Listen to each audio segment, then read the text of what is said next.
Muy buenos días, mi nombre es Judith Citlali López Castañeda. Hoy les vengo a hablar de un pequeño tema que es muy extenso en realidad, que tengo acá atrás, se llama políticas educativas en México. Y hablar de políticas educativas es hablar de toda la historia de nuestro país. Quisiera hacer una pequeña introducción desde los tiempos de la época de Mesoamérica, donde la educación estaba enfocada hacia la familia. El padre se dedicaba al niño y la madre a la niña. Viniéndonos más adelante, en la época de la conquista, los españoles querían que tanto la educación como la religión estuvieran enfocadas en, pues, implementar o incluir tradiciones que ellos tenían y que realmente sí se lograron en aquel tiempo. Esas eran, por llamarlo así, las políticas educativas de aquel entonces. Viniéndonos un poquito más para acá, las políticas educativas, cuando asume a la presidencia nuestro primer presidente Guadalupe Victoria, estaba enfocada también a la educación de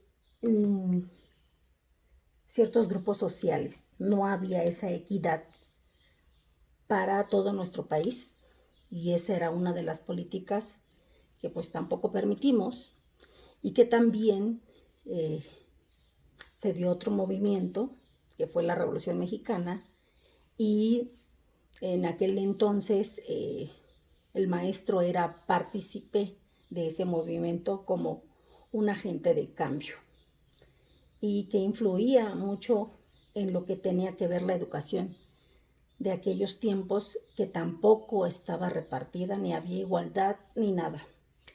Viniéndonos más para acá, en las políticas educativas de los 70s, 80s, 60s, cuando se generó el sindicato de la educación de los maestros,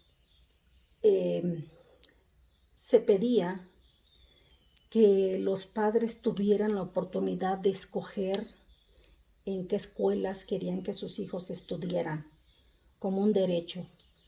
Y yéndonos a las políticas en la Constitución actual vigente, en el artículo 3 dice que la educación es laica, obligatoria y gratuita. Pero se ha ido modificando. Primero nos decían que era hasta cierto nivel. Con el paso del tiempo, este artículo también afectó al magisterio, también en base a las políticas del grupo de gobierno que estuviera en ese momento. Por mencionarles también, en los 70s, la educación para los maestros, la profesionalización, estando por ahí Carlos Salinas de Gortari, López Portillo, Cedillo, querían que el maestro se actualizara y se creó una política educativa llamada carrera magisterial, donde el maestro tenía que ir a cursos, acumular un puntaje, y esto le iba a beneficiar en su economía. Para irme un poquito más a prisa, las políticas educativas de Fox y para acá hasta Enrique Peña Nieto,